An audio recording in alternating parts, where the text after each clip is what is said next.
My brother held my inhaler mid-asthma attack, sneering. Gasp, loser. Today he trembled before court. If you think family is the safest place, wait until you hear how the person sharing my blood turned my breath into a sick game of power. He once cried to our parents, faking a respiratory crisis for attention. But when security footage, a live stream, and years of medical records all walked into the courtroom, it wasn't family drama anymore. It was a felony with a prison sentence attached.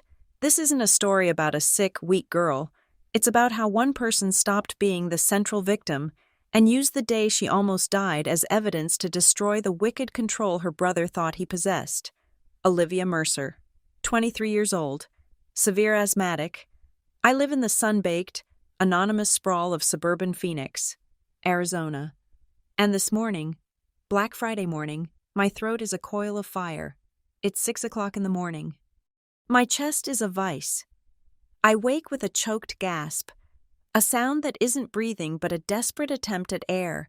I claw at the bedside table where the rescue inhaler should always be, but my fingers only meet cold, polished wood, empty. Panic, fast and sharp, drives the blood from my face. I stumble out of the bedroom.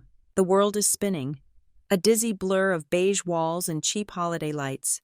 The air is dry and thin, slicing into my already raw bronchial tubes. Each breath is a high-pitched, tearing wheeze, louder than any alarm clock. I need the kitchen.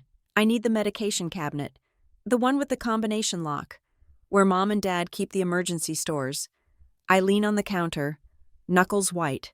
My eyes lock on the usual spot. The cabinet door is ajar. The inside, usually stacked with brightly colored albuterol canisters and spacers, is gaping, surgically clean. Looking for something, loser? The voice is low, laced with a familiar, lazy malice.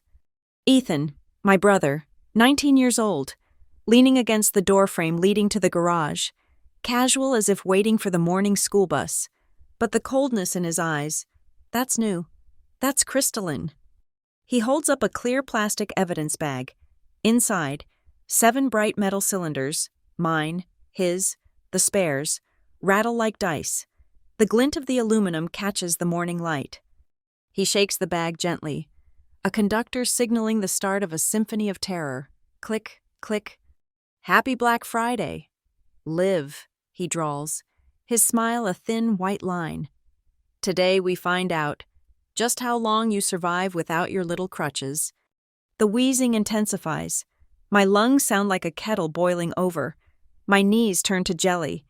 I drop to the linoleum floor. The cold tiles feel briefly grounding, but the lack of air is a drowning sensation. Even though I'm lying on dry land, Ethan just stands there, watching the show. His own supply now mingled with mine in that clear bag, all of it held hostage.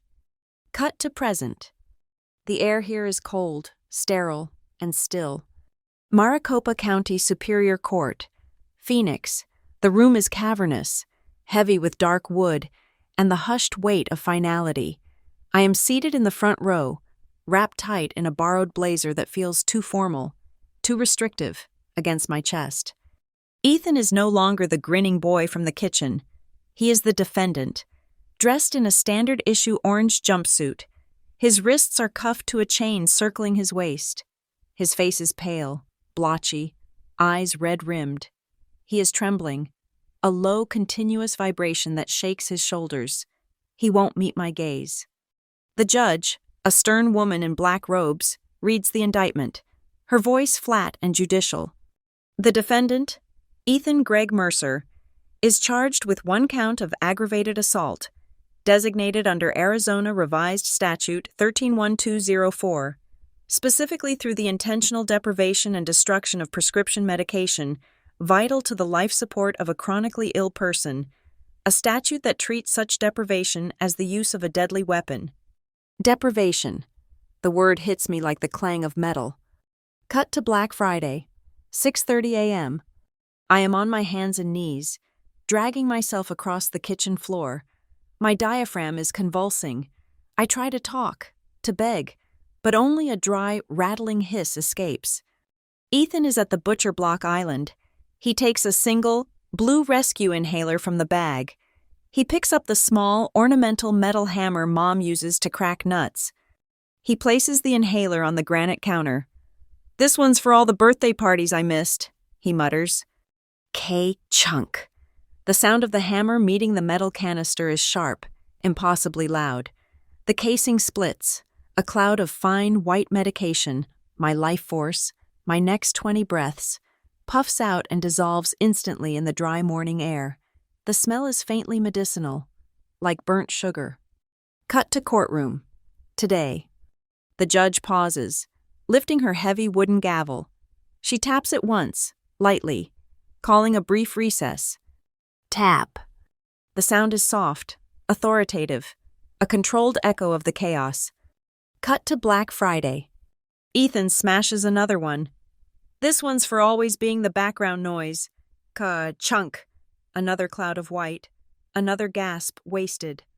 I can see the small, red light of the ceiling camera, a smart home relic Ethan didn't even notice, swiveling subtly.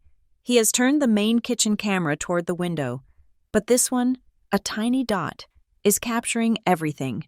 And I know, with the last shred of my rational mind, that he has his phone out. He's live streaming. He's turning my death into content. He crushes the third, the fourth. "Confess it! Live! Tell the camera you faked it all to ruin my life." I am shaking, drooling. My lips are turning blue. I can't move my arms to shield my face from the flying debris of plastic and metal. He leans in close, his face inches from mine, his breath warm and smelling faintly of mint toothpaste, a sickening contrast to my freezing lungs. "Gah, loser," he sneers, a whisper that cuts through the roaring in my ears. "Try to breathe harder, huh?" Cut to courtroom. Today. The bailiff calls the proceedings back to order. The judge looks at me. It's time for the victim impact statement. I rise. My legs are steady now, held rigid by weeks of determination. I walk toward the witness stand. The silence in the room is suffocating, just as the air was that morning. Ethan, sitting at the defense table, has stopped trembling. He finally lifts his head and looks directly at me. His eyes are wide, not with the calculating cruelty of the 19-year-old on the kitchen floor, but with the raw, infant fear of a child who realizes the ground has vanished beneath him. He is 19 again, but this time, he is begging. For the first time, he sees me not as an inconvenience to be removed, but as the architect of his consequence. I reach the stand and place my hand on the leather-bound Bible. Want to know how I turned my own near-death gasp into his sentence, from a kitchen filled with white puff clouds to a frigid courtroom? Then keep listening. I trace the faint, pale line on my chest, the scar from the intubation tube, a grim souvenir of Black Friday. It's a reminder that this whole catastrophe didn't begin with a hammer and a malicious grin. It began with dust, sun, and an entirely innocent lack of oxygen when I was 8 years old. The first severe episode wasn't in our quiet Phoenix home, but on the playground of Madison Elementary. The air that spring day was thick with desert particulate, and the dry heat that always makes my lungs rebel. I wasn't pushed or hurt. I just fell. One minute I was chasing a soccer ball. The next I was crumpled near the asphalt, the world shrinking to the frantic, useless struggle for a single proper inhale. Teachers rushed over, their faces panicked blurs, calling for emergency services. There was no villain that day, only the indifferent cruelty of my own body. That trip to the emergency room, followed by the definitive diagnosis at Ridgeway Pulmonary Clinic, changed the architecture of our home forever. Severe, persistent asthma, the doctor's precise instructions, keep medication close, monitor pollen, constant vigilance, became the new Mercer family credo. Suddenly, our lives revolved not around school plays or weekend trips, but around the meticulous scheduling of inhaler doses, the silent hum of 2 new, industrial-strength air purifiers, and the anxious tracking of air quality indices on the news. Mom, Monica, and Dad, Greg, transformed me into their living, breathing survival project. They didn't mean to. It was rooted in terror. Mom quit her second part-time job almost immediately, consumed by guilt that she hadn't noticed the early signs. Dad replaced every carpet in the house with hypoallergenic tile, convinced the dust from the old shag was a physical threat. We moved from a 2-story house with poor air circulation to a 1-story ranch better suited for my needs. They spent countless dollars on equipment and consultations, always self-blaming, always fearing that they had somehow manufactured their daughter's disease. Ethan was 7 then, a year and a half my junior. He just watched. He watched them install the air quality monitors. He watched them change my diet. He watched, quiet and still, while they fretted over my pale face. I know now, looking back from the distance of 23 years, that this was when he started to fade. He didn't experience abuse. He experienced subtraction. Every question, every plan, every discussion in the house pivoted on my condition. Is Olivia's chest tight today? Did Olivia remember her preventative medication? Should we skip the fair because of the pollen count, Liv? He slowly disappeared from the story of our family. He was still physically present, still eating at the table, but the story of the Mercer family was now solely occupied by the drama of my fragile lungs. I remember dinner. Every night was the same performance. Mom would be leaning over my plate, asking about symptoms, the taste of the new preventative spray, checking the menu for anything that might trigger a reaction. Then Ethan would start talking. A story about a goal he scored at soccer practice or a complicated math problem he solved. He would get halfway through the anecdote, eyes bright with the need to connect, when Dad's phone would chime. The small, obnoxious sound meant it was time for my evening dose of controller medication. "Hold that thought, buddy," Dad would say, already turning his attention to fetching my medication box. The thought was never held. The conversation always spiraled back to my health, leaving Ethan's story hanging, half-formed and forgotten, like an open loop that nobody bothered to close. He would just pick at his food, his shoulders slumping, his face becoming a mask of passive acceptance. This created a horrible paradox for me. The patient at the center of the orbit. I never wanted the excessive care. I hated being the reason we couldn't get a dog, couldn't go camping, couldn't have that brightly scented Christmas candle. But the terrifying truth was that whenever I had a crisis, and people rushed to protect me, it inadvertently reinforced Ethan's feeling of total abandonment. The sicker I got, the more important I became. The healthier he remained, the more invisible he felt. The smallest moments are the ones that are truly haunting. We would drive to the pharmacy for my refill, a long, silent trip across the suburb. Ethan would be alone in the back seat, staring out the window, quietly playing a borrowed game on Dad's old phone. In the waiting room, I would be speaking to the doctor. I remember hearing the doctor's warning clearly one day.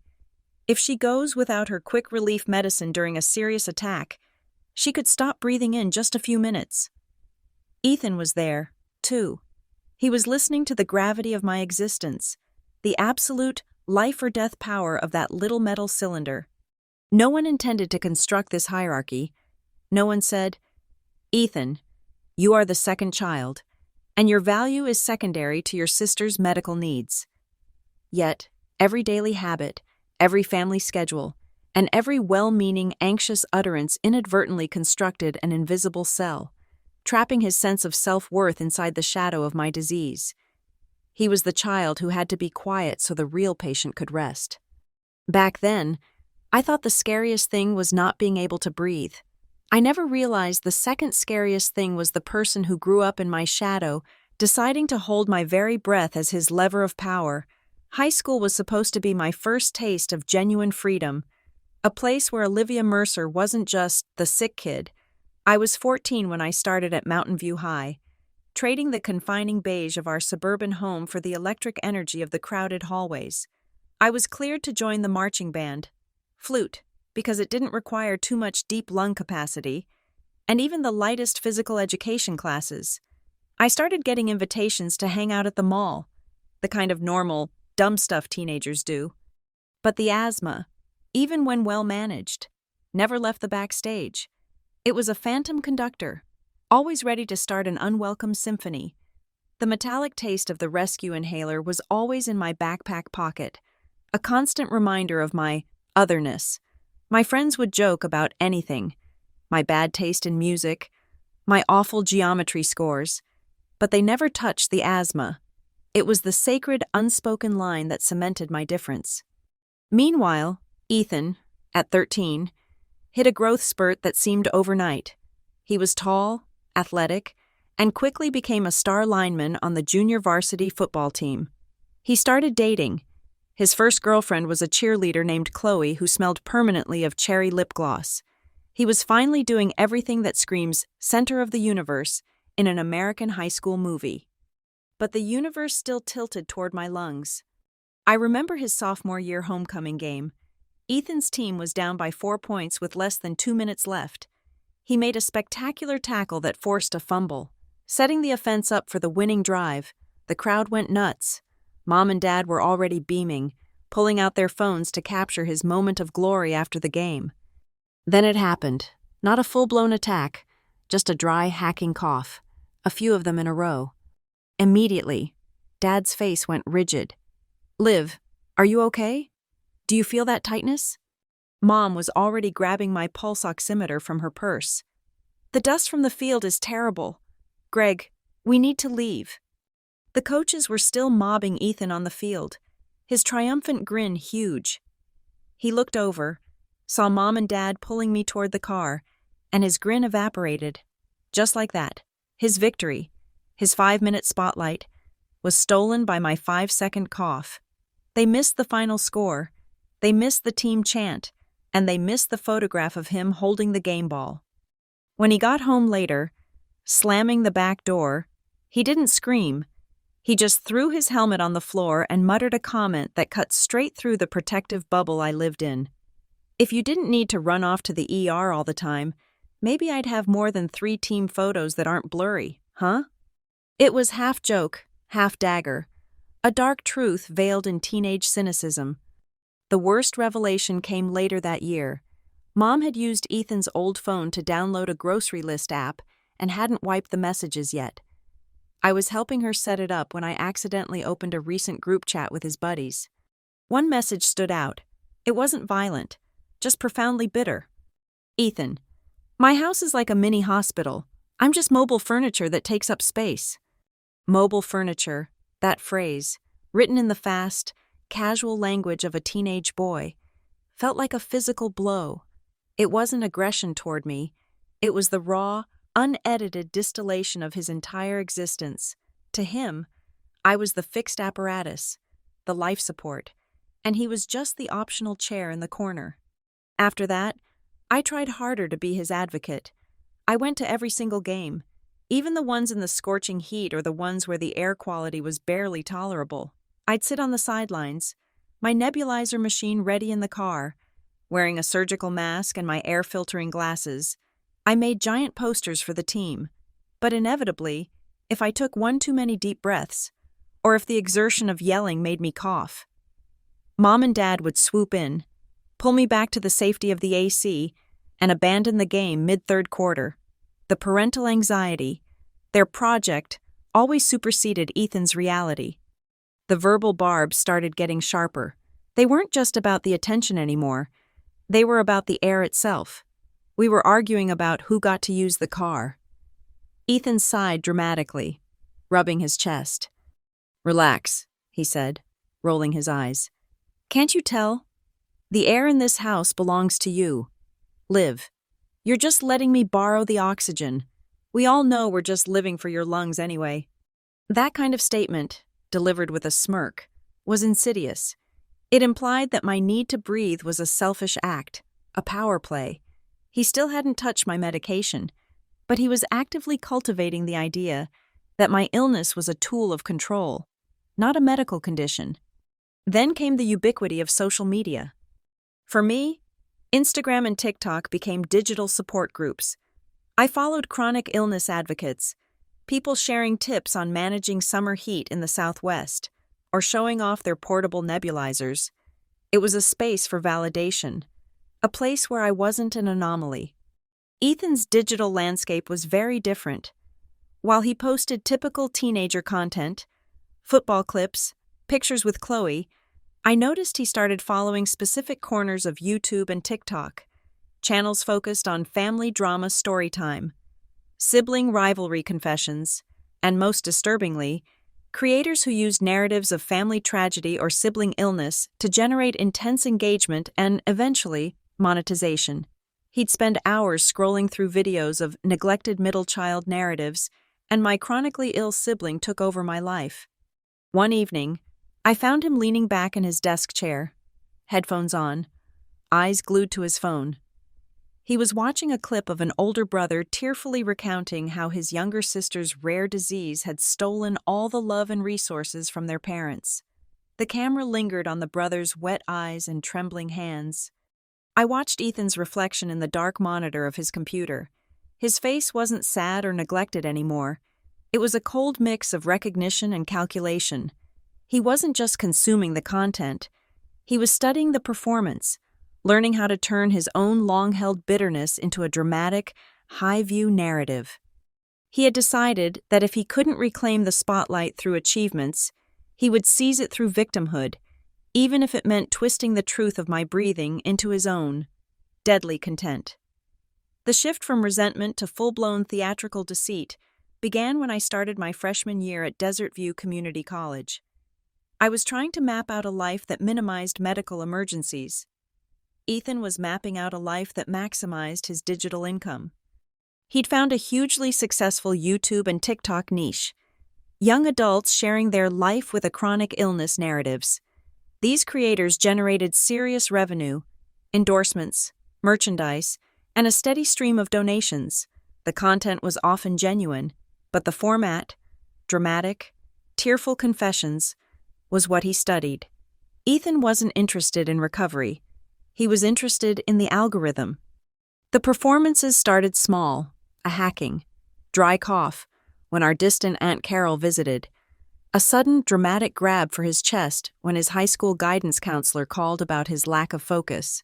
He'd excuse himself, dramatically leaning against the kitchen wall, whispering to Mom, "Just having a hard time catching my breath. The stress is getting to me." The moment the audience left, the symptoms vanished. Then he started borrowing my identity. One afternoon, I saw him fiddling with my spare rescue inhaler. "Just trying it," he said, too quickly. "See what it feels like." He inhaled the cold mist, held his breath for a beat, and then gave a perfectly fake, rattling cough. The kind he'd heard me make only when I was faking feeling better for company. He was method acting with my medication. The escalation was terrifyingly quick. One Saturday, we were at the crowded, brightly lit Safeway. Mom, Ethan, and I were near the deli counter. Ethan suddenly stopped, his eyes wide. He dropped his shoulder, clutching his shirt where his lungs were. His breathing became loud, ragged, and performative, a panicked, hyperventilating wheeze. "Mom," he choked out, leaning heavily on the shopping cart. I can't breathe." Monica was instantly back in the familiar vortex of maternal panic. She screamed his name and pulled out her phone, dialing 911 before even checking his actual vitals. The store manager rushed over. A crowd formed instantly, pitying the handsome, athletic boy struggling for air. The emergency services arrived, lights flashing in the parking lot. The results at the community clinic were, predictably, normal. His oxygen saturation was a solid 99%, his heart rate calm. But Ethan, slumped in the waiting room chair, shook his head sadly. "It's stress," he wheezed to the attending nurse. "I just get so stressed thinking about the air quality. It feels exactly like Liv's attacks." Mom and Dad ate it up. They were so relieved it wasn't a physical crisis that they didn't question the performance of the crisis.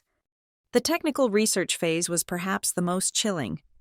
I caught him once hunched over Dad's laptop, open to my detailed medical file, the one only accessible with the clinic portal password. He was meticulously taking notes, not on paper, but in the memo app on his phone. He copied phrases like risk of acute respiratory failure, bronchospasm, and exercise-induced airway constriction. He then weaponized this medical jargon at Westbrook Family Practice, the general practitioner's office. He went in for a checkup without telling me. Armed with perfectly copied terminology and the undeniable family history of severe asthma, he described his symptoms to the doctor with vivid, convincing detail. The doctor, seeing a history of severe asthma in the family and hearing a patient articulate highly specific, acute symptoms, didn't hesitate. Soon after, Ethan was prescribed his own rescue inhaler and a daily preventative puffer. The Olivia rules were immediately revised to include Ethan. Suddenly, the scent of my favorite perfume was banned because it might trigger Ethan. The dog Dad had been planning to get us was off limits because we can't risk allergies with Ethan and Liv now. Even dusting the garage became my chore because Ethan can't be exposed to the particulate matter. All the sacrifices that had defined my life were now applied to him, justifying his need to occupy the center of attention. I walked into the kitchen one morning and froze. The medicine cabinet, once exclusively mine, now housed a parallel row of canisters, mine on the left, 7 identical inhalers clearly marked with Ethan's name on the right. The shock was physical. While Dad had quietly installed an extra air purifier in his room, they had completely forgotten to call in my own prescription refill, forcing me to handle the bureaucratic back and forth myself. The project had a new, more compliant star. The content creation didn't stop there. He started posting my struggle stories on Instagram. There was one video of him lying dramatically on his bed, chest heaving, wearing an oxygen mask he'd somehow acquired. The caption read, "Just another day fighting to breathe. Nobody understands the battle." The comments were filled with sympathetic emojis and declarations of him being a warrior. The punchline was always delivered when the camera was off. After shooting one particularly poignant story, where he pretended to be too weak to stand, I watched him terminate the video, yank the useless oxygen mask off his face, and stride into the kitchen. He grabbed a giant slice of leftover pizza and chewed happily, totally unburdened, the battle forgotten. His breathing was deep, silent, and perfect. The contrast was a slap in the face. I was fighting to live. He was performing to be noticed. The sickest moment was when I saw him standing in front of the full-length mirror in the hallway. He had his shirt off, watching his own reflection. He was practicing. He deliberately restricted his diaphragm, forcing a high-pitched, strained wheeze exactly like the sound I make when I am truly suffocating. He practiced making his lips turn a subtle, convincing shade of purple. He filmed a short clip, watched the playback with a critical frown, and then deleted it, clearly dissatisfied with the realism. He was an actor rehearsing for the role of a lifetime, the tragic, sickly younger brother, the role he had decided was his only way to gain the power he craved. The performance was nearly perfect, and it was all leading up to his final, most audacious piece of real-life content. The frustration of watching Ethan's performance became unbearable. Mom and Dad were convinced he was genuinely suffering from stress-induced pseudo-asthma, doubling their protective efforts. But I had an advantage. People who knew the difference between real life and content. Riley Gomez, my best friend since middle school, was one of them. Riley wasn't just a friend. She was a witness. She was the one who, when I was 16, had to physically carry me, blue-lipped and choking, to the car while my parents were stuck in traffic. She knows the sound of a real wheeze, the tight, high-pitched whistle of air struggling to pass a closed bronchus, versus the forced, dramatic rasp of a theater student. He only suffers when Mom is watching, or when his phone is recording, Riley said one afternoon, her voice tight with suspicion. When we were setting up the living room, he was lifting that 40-pound storage bin without breaking a sweat, talking normally. Then Dad walked in, and bam, he was clutching his chest, coughing. The other key player was our next-door neighbor, Daniel Price. Mr. Price was a tall, quiet man, 65 years old, who regularly came over for coffee with Dad. He was a retired emergency medical technician, an EMT who had seen decades of real respiratory crises. He had the kind of ingrained awareness that meant he instinctively checked the color of your lips and the rhythm of your breathing whenever he spoke to you. For him, reading vitals was like reading a newspaper headline. The proof arrived during a sleepover. It was well past midnight. Riley and I were whispering in my room when she needed to step outside to take a call away from Mom and Dad. She snuck out the back door, only to freeze on the patio. Ethan was in the backyard, near the pool equipment shed, where he thought he was completely hidden. He wasn't having an attack. He was holding a small, sleek vape pen. He was laughing, blowing thick, sweet-smelling vapor rings into the dry Arizona night air, the very thing he claimed was a deadly trigger for his supposed condition. He was talking into his phone, his voice loud and relaxed. We only caught a snippet, but it was damning. "Yeah, just keep pretending you're sick. Dude, I'm going to monetize the hell out of this." Riley, without hesitation, dropped low behind the thick backyard curtain, her phone camera on silent mode, recording the whole scene. The plume of vapor, the relaxed shoulders, the healthy, deep breathing, and the cynical words. The next morning, the first thing I did was show the clip to Daniel. I didn't say anything, just handed him the phone and watched his face as Ethan laughed, perfectly healthy, while polluting the air he claimed was suffocating him. Daniel watched the 10-second clip twice. He didn't focus on the vape pen. He focused on Ethan's neck and shoulders. "Look at the scapulae," he said, his voice quiet but serious. "There's no accessory muscle use. His shoulders aren't rising. He's breathing from his diaphragm, deep and easy. He's perfectly healthy. That's not a stressed breath. Liv, that's a lazy Sunday breath." His eyes hardened. That boy is a liar. Daniel then confessed a detail that made everything click. He had seen Ethan pull into the driveway late one evening with a massive sack of greasy fast food. A giant, forbidden meal filled with sodium and heavy sauces. Ethan had gone inside and immediately told Monica he couldn't swallow a thing because his throat felt too tight from his coughing fits. We formed an immediate 3-person shadow investigation team. Riley, the tech scout, Daniel, the medical expert, and me, the emotional victim turned meticulous observer. We started collecting evidence quietly. Riley used her digital skills to track Ethan's public social media check-ins. We found logs of him checking into a local gym 4 days a week for intense powerlifting sessions, the kind of exertion that would send a real asthmatic, especially one supposedly using an oxygen mask, into a severe flare. We logged the times he would live stream video games for hours on a streaming platform, yelling, getting angry, and laughing without a single forced cough or need for an inhaler.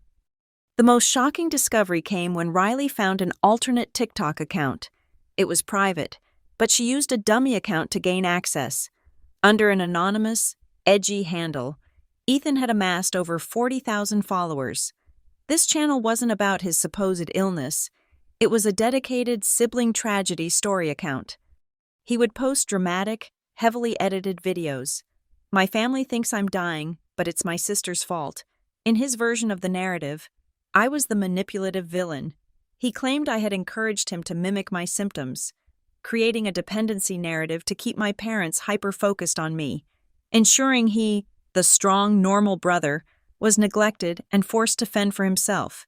He had flipped the entire reality on its head, turning his deep-seated jealousy into a viral, high-stakes piece of dark fiction, with me as the perpetrator. It was no longer just about family resentment. This was premeditated performance art designed to profit from and destroy my reputation. We sat in my living room, the 3 of us, staring at the screen where Ethan's distorted, fake narrative played. We didn't debate confronting Mom and Dad again. They were too deep in their cycle of guilt and fear to see the truth. My decision was absolute. We aren't arguing the truth anymore. We need a reveal, a physical, undeniable unmasking, right in front of everyone, where he cannot act his way out of it. The only way to stop the content was to make the consequences of his content so public, so undeniable, that he could never press record again. The stage was set for our annual family gathering. The house was overflowing. Our annual Friendsgiving was always a loud, messy affair, an amalgamation of extended Mercer relatives, Dad's work colleagues, and our two key neighbors, Riley and Daniel. The air hung thick with the aroma of roasted turkey, sage stuffing, and Mom's famous sweet potato casserole. The television in the living room was blaring the Thanksgiving football game. Everyone was in a state of post-meal comfort, chatting about Christmas plans or the next day's Black Friday sales. Every single person who spoke to Ethan offered him a version of the same anxious platitude.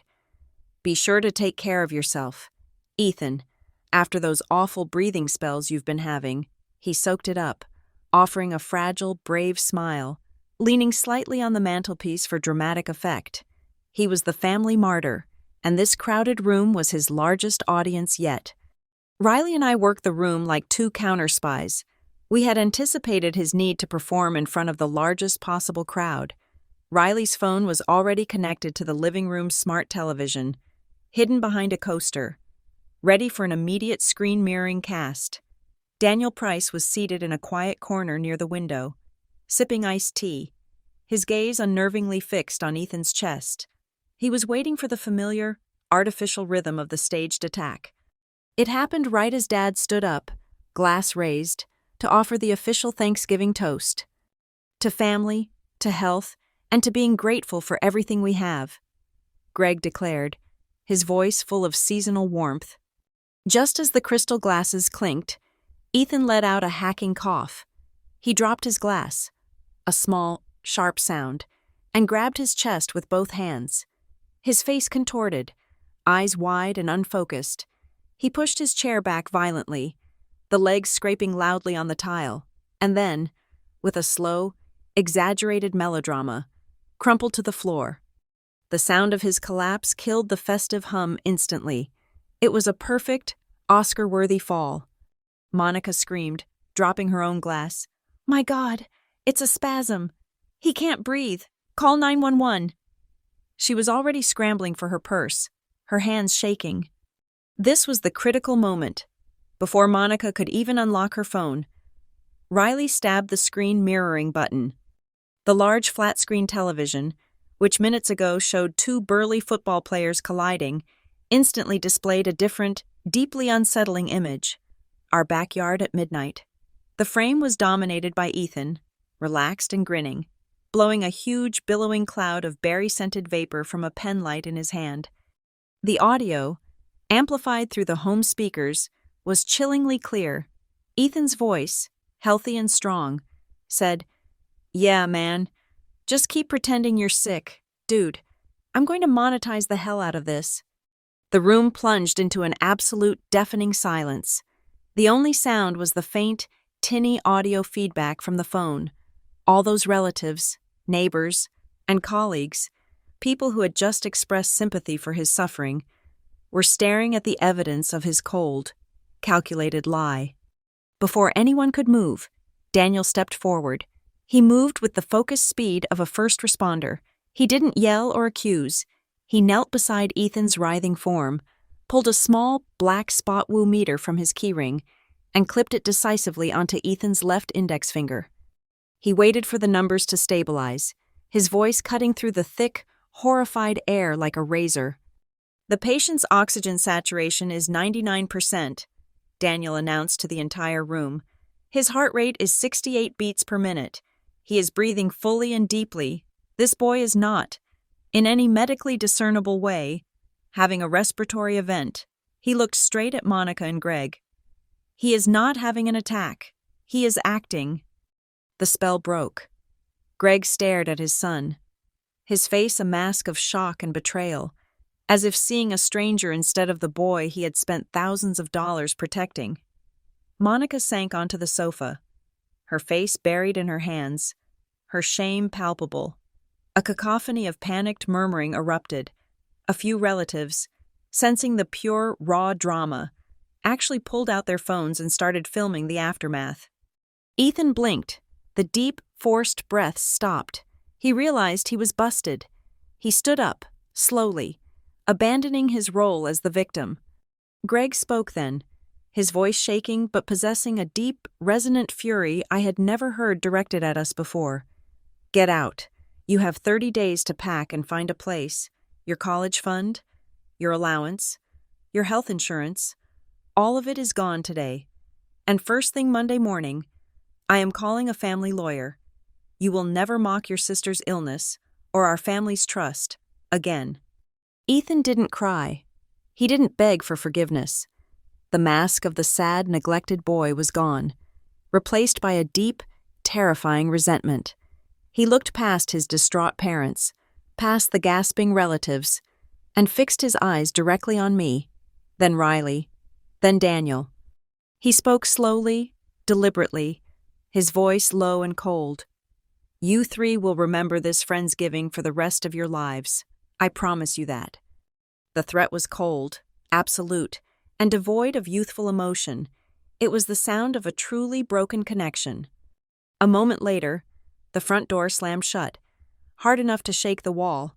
The festive wreath on the door, still bearing a hopeful ribbon that read, "Give thanks," fell to the floor with a pathetic thud.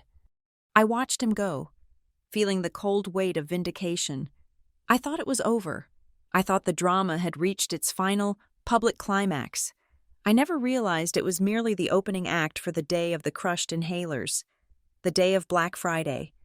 I was woken not by an alarm, but by the sensation of a concrete slab resting squarely on my sternum. Black Friday, 6 o'clock in the morning. The dark, dry air of the Arizona suburb felt like sandpaper in my throat. I instinctively reached for the rescue inhaler on the nightstand, my life's automatic reflex. My hand met nothing. I fumbled, frantic, throwing the pillows aside. Nothing. I didn't panic yet. I scrambled out of bed, staggering to the kitchen, the panic building with every useless, shallow breath. I checked the locked medication box on the counter. It was gaping open, empty. I ransacked my purse, my jacket pocket, all the places I kept emergency spares. Zero. My chest tightened further. A dry, cold draft snaked through the air-conditioned kitchen. I saw the back door, leading to the patio, slightly ajar. "Good morning, Liv." Ethan emerged from the shadows of the living room.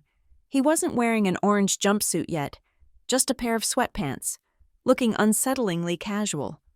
He sauntered to the butcher block island and placed a clear plastic bag on the granite. Inside were 7 inhalers, my blue ones, his blue ones, all of them, lined up like a firing squad. I tried to speak, but the words were crushed beneath the weight on my chest. Only a thin, ragged hiss came out. I stumbled against the refrigerator, my head swimming. The lack of air was quickly replacing my fear with a cold, terrifying clarity. I scanned the room for a witness. The main security camera, the one Mom installed near the pantry, had been neatly swiveled to face the ceiling. It was useless. But above the cabinets, near the high corner where the ventilation fan spins, was the tiny, nearly invisible lens of the secondary smart home monitoring system, the one Ethan forgot existed. It was small, discreet, and pointed directly at the island. Ethan didn't notice the lens. He was too consumed by his grand final performance. He reached into the utility drawer and retrieved Mom's small, heavy metal nutcracker hammer. He started the execution. He placed the first inhaler on the granite, the metal cool and silent. "This one," he stated, his voice flat and judicial, "is for the time you faked being sick in junior high so I couldn't go to the state championship game." He slammed the hammer down. Ka-chunk! The canister burst. A plume of white, medicinal mist erupted, swirling momentarily above the granite like a tiny sacrificial ghost, before dissipating into the dry air. I fell to my knees, the floor rushing up to meet me. He took the second. "This one is for turning every single conversation we've had since I was 7 into a debate about your pathetic lungs." Ka-chunk! More white dust. As I struggled for the precious, non-existent air, I watched him pull out his secondary phone. He opened a niche livestream app linked to his shadow account and started broadcasting. His intent was clear. This was his content, his final, real-life story time, a slow-motion execution broadcast to his few dozen faithful followers. a vindictive performance of power designed to punish me for the friendsgiving humiliation. My vision was tunneling. The floor felt like it was tilting. I couldn't form words. My hands were clawing uselessly at the tiles. Ethan knelt beside me, the hammer resting on the countertop. "Confess it. Liv. Tell the camera you coached me. Tell them you enjoyed watching them worry about me, too." I shook my head violently, the only response I could muster. He crushed the third, the fourth. Ka-chunk, ka-chunk. The kitchen was now faintly chemical, smelling of wasted medication. The white residue coated the granite countertop like frost. The moment he crushed the fifth, a strange electronic flicker caught my eye. The live stream, due to its deep integration with the family smart home security suite, did something Ethan never anticipated. It logged the raw footage to the shared cloud storage, and more critically, the unusual data spike triggered a high-priority alert to the designated account manager, Dad's email, who was somewhere on the I-10 highway, heading toward a Black Friday appliance sale. Ethan didn't know the evidence was being preserved and distributed. He only saw my fading eyes. He picked up the sixth inhaler. The sound that left my throat then was unlike any fake wheeze Ethan had practiced in front of the mirror. It was a high-pitched, metallic shriek, the sound of tissue contracting, of an airway closing, the desperate, unedited sound of my body losing the battle. The noise, prolonged and piercing, was loud enough to slip through the crack of the back door. Outside, in the thin morning light, Daniel Price was watering the drought-resistant shrubs in his yard, enjoying the quiet morning. He stopped the hose midstream. He looked up, his head cocked. That sound, that specific, high-frequency, drawn-out wheeze was not the sound of a boy playing sick. It was the sound of a fight to the death. Daniel dropped the nozzle. He didn't need a medical meter. He recognized the sound of a lung gasping for life, the sound he hadn't heard outside of a rescue call in over 10 years. He realized, with a sickening jolt, that this was not Ethan's drama. This was Olivia's final curtain call. I didn't hear Daniel scream my name first. I heard the frantic, ragged urgency of his voice barking into the phone as he ran the perimeter of the fence, his breathing almost as frantic as mine. 911. Patient is a known severe asthmatic, female, early 20s. Apparent loss of consciousness, suspicious circumstances, potential intentional deprivation of life-saving medication. He didn't wait for permission. He rounded the corner of the house and delivered a massive, deliberate kick to the flimsy back door. The sound was explosive, a crunch of splintered wood, snapping hinges, and the sharp clang of metal hitting tile. The door flew inward, the frame hanging uselessly from one side. The immediate scene was tableau. Me, crumpled and twitching on the cold granite floor. My lips a horrifying shade of purple. Ethan, frozen mid-motion near the island, the hammer still raised slightly in his hand, a small constellation of crushed aluminum inhalers scattered around his feet, the single remaining one within his grasp. Daniel didn't flinch. He was an EMT again, not a neighbor drinking coffee. His voice exploded in the confined space, cutting through Ethan's daze. "Put the hammer down, now!" The command, delivered with the absolute, unquestionable authority of someone who has dealt with life-and-death crises for 25 years, bypassed Ethan's conscious thought. He flinched, his eyes wide, and the hammer clattered harmlessly onto the granite. Daniel dropped to his knees next to me. He checked my radial pulse, weak and thready. He tilted my chin up, attempting to open the airway. He saw the terrifying confirmation of cyanosis, the blue tinge of my lips and nail beds. He ripped open the small plastic bag and desperately tried to use the one remaining inhaler, pressing the actuator against my mouth. But the bronchospasms were so severe that the medication couldn't penetrate the closed tubes. It was a useless, desperate gesture. My consciousness was fading in and out, a chaotic series of light, dark, and the crushing, continuous sensation of being vacuum-sealed. I could hear Daniel counting compressions, initiating rescue breaths, performing the procedure flawlessly, but his efforts were like trying to bail out a sinking ship with a teaspoon. The constriction was too tight. The wail of the siren arrived quickly, followed by the heavy, decisive thud of boots. Fire Station 2 was close. 2 paramedics and 2 firefighters flooded the kitchen, their faces grim under their helmets. "Asthma status, intentional obstruction, cyanotic," Daniel yelled, handing over the scene but staying close. The paramedics worked with furious, coordinated efficiency. A large oxygen mask was slapped over my face.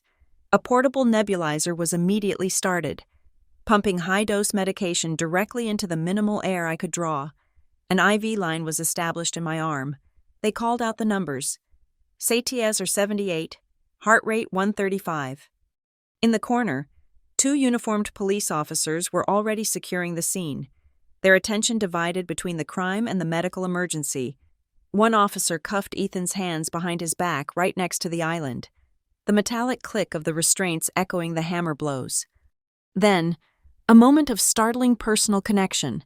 One of the paramedics, a young man with focused eyes securing the IV, looked down at my face and froze. "Wait," he said, his voice hushed beneath the medical chatter. "It's Olivia Mercer. I remember you. Ridgeway Clinic, 10 years ago. I was just an observer then. Your case. It's what made me switch to respiratory." He looked at Daniel and nodded. "We're not losing her." As they stabilized me, the police took Ethan's phone.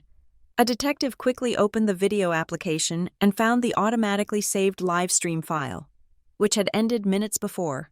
They also discovered a group text where Ethan had triumphantly written, "Setting up the cameras now. Get ready for the most real content yet." The police had all they needed: a motive, a weapon, the hammer deprivation, and an unedited video of the act. The world dissolved into the high-pitched shriek of the ambulance siren. I felt the jolting movement as I was loaded onto the gurney. Then, the blackness hit. Flatline. The sound was a piercing, continuous tone. The smell of burning flesh and chemicals filled the small space. I felt the powerful, shuddering jolt of the defibrillator against my chest. Through the chaos, I heard Daniel's voice, close and desperate. "Olivia, don't you dare quit now. You fought your whole life just to breathe until today. Don't stop now." I drifted back in, just long enough to feel the pressure of the rhythmic chest compressions, the sharp smell of the oxygen, before slipping away again. The last sensation was the prolonged, high-pitched wail of the siren, weaving itself into the steady, mechanical beep, beep, beep of the life support monitor. It was a promise, a steady rhythm that Ethan could never control again. When I was finally rushed through the emergency room doors and wheeled into the intensive care unit, he was being ushered through the metal detectors and pushed into a temporary holding cell. For the first time, we no longer shared a home, we shared a file, a criminal case file. I left the hospital a few weeks later, my ribs tender from the CPR compressions and my throat raw from the endotracheal tube. The physical pain was a dull counterpoint to the sharp reality that met me at home. Ethan had been formally indicted on 1 count of aggravated assault. The charge specified that he used the intentional deprivation of life-saving medication as the deadly weapon.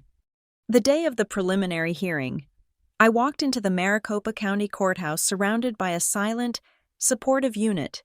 Mom and Dad walked slightly ahead of me, their faces etched with guilt and sleeplessness. Riley and Daniel sat directly behind us in the gallery. No one referred to Ethan as my brother or your son. He was simply the defendant. The courtroom was cold, its sterile atmosphere mirroring the detached professionalism of the law. The prosecution began their presentation, laying out the narrative with forensic precision.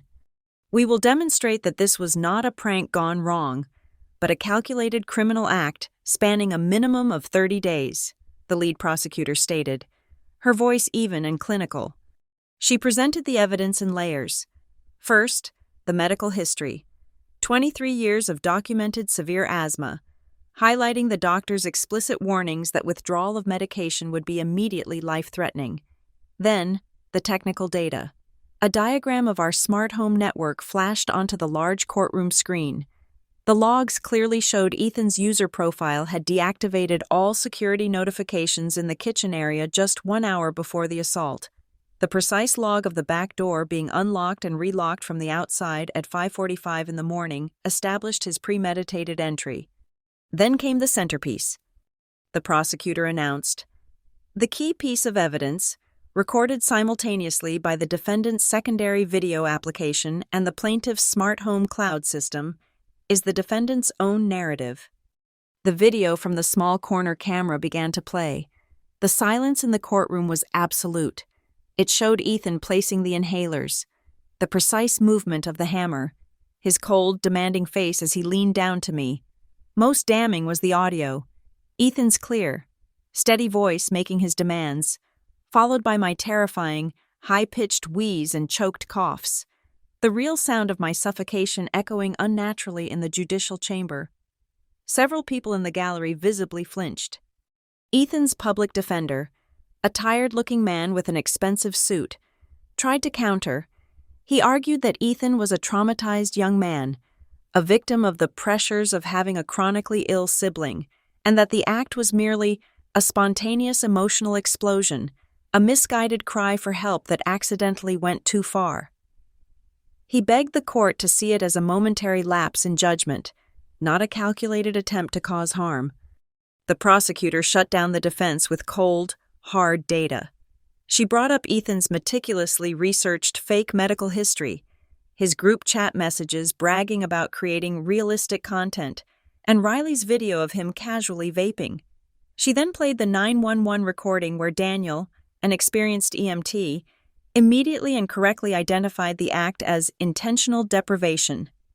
The picture became undeniable, not an impulse, but a meticulous plan built on years of resentment and refined by the pursuit of digital notoriety. I sat there, my hands cold on the polished wood of the bench, listening to my life disassembled and reassembled as evidence. Every piece of data I had once dismissed as a minor oddity, Riley's clip, the feeling of watching Ethan act, the sudden appearance of his name on my medication, was now a concrete part of the prosecution's timeline. Mom was called to the stand. She broke down, recounting her paralyzing guilt, admitting that she had allowed her fear for Ethan's fabricated health to override her common sense and, crucially, her daughter's genuine needs. Dad followed. He acknowledged the truth of Daniel's 911 report. He admitted that he had become so accustomed to the background noise of my chronic illness that he had minimized my true danger. While Ethan's fake coughs and dramatic narratives had instantly terrified him, confusing a performance with reality. The judge, listening intently, leaned forward for her final ruling on the charges. She looked directly at the row of crushed inhalers displayed as physical evidence. The court views these devices not merely as pharmaceutical products, but as dual-use instruments, the judge stated, her voice resonating with authority. In the hands of the asthmatic, they are life-saving tools. In the hands of the defendant, knowing their vital purpose, they were converted into an instrument of potentially lethal danger. She looked straight at Ethan, who was pale and defeated at the defense table. "Mr. Mercer, you are no longer just a jealous younger brother expressing resentment. You are a person who actively, deliberately placed your sister's life on the scales of justice, solely to validate your own existence. This act was premeditated and warrants the charge of aggravated assault." The final verdict confirmed the charges. Ethan would stand trial. For the first time, he looked less like an angry teen and more like a convict. His future, once bright with sports and college funds, had been instantly redefined by the 7 crushed canisters and the 10 seconds of video footage he never knew was recording. The judge's gavel fell, sharp and final, cutting through the tension of the courtroom. The sentence was not maximum prison time, but a long, unforgiving stretch of supervised probation, coupled with a felony conviction record that would follow him for life. Crucially, the judge imposed a permanent restraining order, forbidding any contact whatsoever with me, my parents, Riley, and Daniel.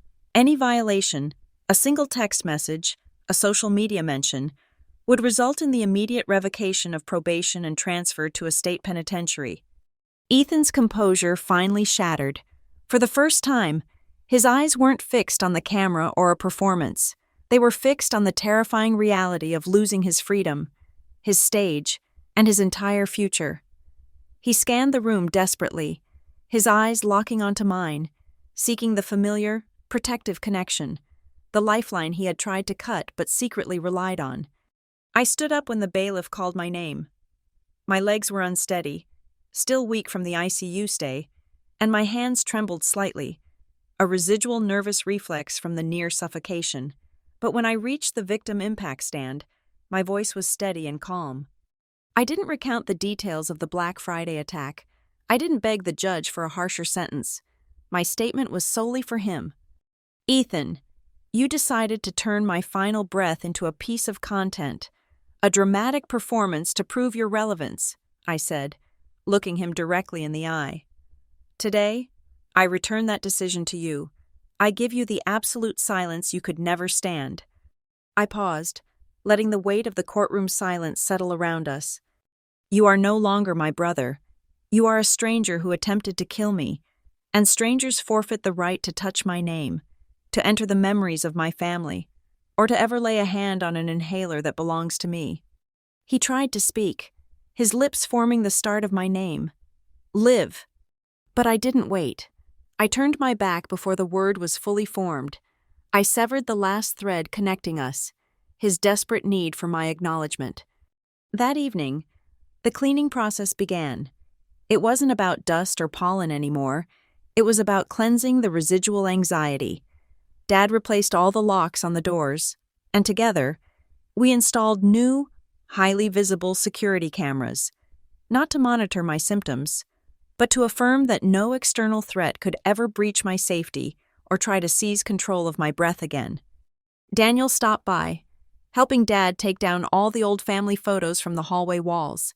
The past few years were too tainted, too bitter to display. I walked through the quiet house, picking through the discarded images, and kept only one, a tiny, faded picture of a 7-year-old Ethan and an 8-year-old me, standing in the backyard, both grinning genuinely, before the illness, before the content, before the courtroom. I sealed it in a plain white envelope and tucked it deep inside a cedar chest, closing the lid on the memory of the brother who no longer existed. That night, I sat in my room, 7 brand-new metallic blue inhalers scattered around the room, one in my bag, one by the bed, one in the car, one in every key location. I understood then that true revenge wasn't seeing him behind bars. It was living a full, uncompromised life where he was no longer the central antagonist. Jealousy didn't kill me. My decision killed it. And as the courtroom door closed behind us, for the very first time in my life, I took a deep breath. Not to survive, but to start living as the only person who controls this breath. Myself. Thank you so much for listening to my story. It's hard to share such a raw experience, but I hope it serves as a powerful reminder about the dangers of extreme resentment and the complexity of family dynamics. Let me know where you're listening from in the comments below. I'd love to connect with you. Please consider subscribing to Lila Revenge Stories, liking this video, and hitting that hype button to help this story reach and warn more people.